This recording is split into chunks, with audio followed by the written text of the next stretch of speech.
وہ ایک پراسرار اور گمشدہ شہر کی تلاش میں خوفناک ایمیزون کے وسط تک پہنچ گیا۔ پھر کیا ہوا؟ یہ ایک سچی لرزہ خیز داستان ہے۔ کرنل پرسی فاؤسٹ مہم جوئی کا شوقین تھا اور پراسرار علاقوں کو کھوجنے اس مرتبہ وہ ایمیزون کے برساتی جنگل میں 1925 میں روانہ ہوا۔ وہ ایک ایسے گمشدہ شہر کو تلاش کرنے نکلا تھا جو وقت کی بھیڑ میں کہیں گم ہو گیا تھا۔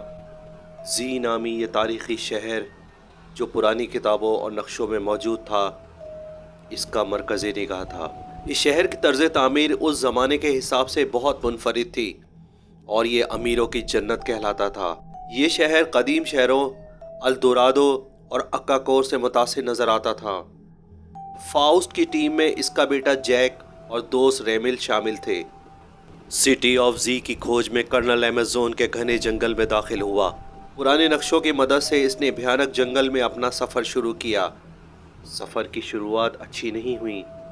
قدم قدم پر زہریلے سانپوں کا خطرہ موجود تھا۔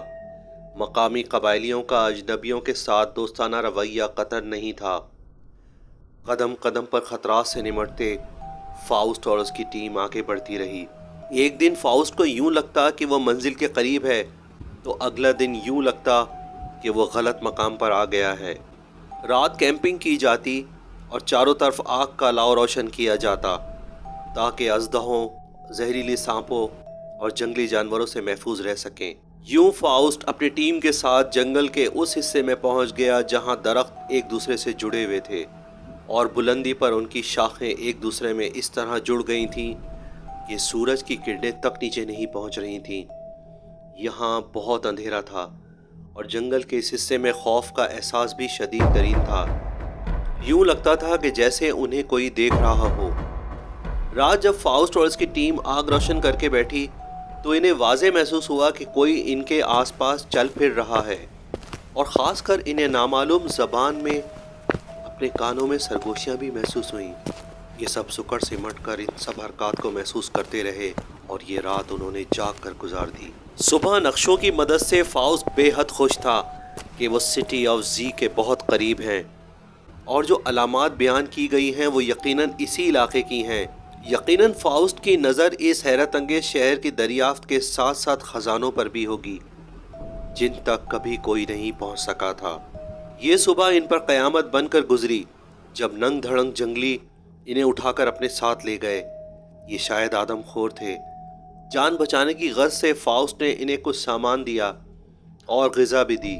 اس طرح ان آدم خوروں سے ان کی جان بچی۔ یہاں اشاروں کنایوں میں جنگلیوں نے بتایا کہ وہ شہر یہیں کہیں ہے اور ان کا خوف بتا رہا تھا کہ وہ جگہ آسیب سے پر ہے اور وہاں جانے کے بعد کوئی زندہ واپس نہیں آ سکتا۔ یہ رات جنگل کے ایک دوسرے مزید گھنے علاقے میں گزارنے کے لیے فاؤسٹ اور ٹیم رکے۔ اسی طرح سائے اور سرگوشیاں انہیں محسوس ہوتی رہیں۔ رات کیمپ کے باہر بھی یوں لگ رہا تھا جیسے باقاعدہ کوئی کیمپ کو کھینچ رہا ہو۔ سرگوشیاں واضح شور میں تبدیل ہو چکی تھیں۔ فاؤسٹ اور سب بہت خوفزدہ تھے۔ کیمپ کے باہر نکل کر دیکھا تو وہاں کچھ بھی نہیں تھا، نہ شور تھا اور نہ کوئی سایہ۔ ہر سو ہوا سناٹا تھا۔ فاؤسٹ کا جنون اب مزید بڑھ چکا تھا۔ اسے اب یقین ہو چکا تھا کہ وہ سٹی آف زی کے اب بہت نزدیک ہے۔ وہ دنیا کو بتانا چاہتا تھا کہ اس تاریخی شہر میں کون کون سے راز چھپے ہیں جو دنیا کی نظروں سے آج تک اوجھل ہیں۔ شدید بارش، جانوروں کے خوف، جنگل کے سناٹے اور پر خطر راستوں اور گھاٹیوں کی پرواہ نہ کرنے والا فاؤسٹ اب ایک ایسے مقام پر پہنچ چکا تھا جہاں ایک انوکھی اور انجانی تاریخ چھپی تھی۔ وہ راز کیا تھے؟ وہ شہر صدیوں سے اس بھیانک جنگل میں کیسے روپوش ہو گیا؟ کرنل سب کچھ جان چکا تھا۔ 29 مئی 1925 وہ دن تھا جب فاؤسٹ کی فیملی کو فاؤسٹ کا میسج بذریعہ ٹیلی گرام ملا، جس میں فاؤسٹ نے جو بات کہی وہ یہ تھی: نینا، ہم ڈیڈ ہارس کیمپ پہنچ گئے ہیں، سب خیریت ہے، جلد رابطہ کریں گے۔ یہ فاؤسٹ کی طرف سے آخری بات چیت تھی۔ اس کے بعد فاؤسٹ اور اس کی ٹیم غائب ہو گئی۔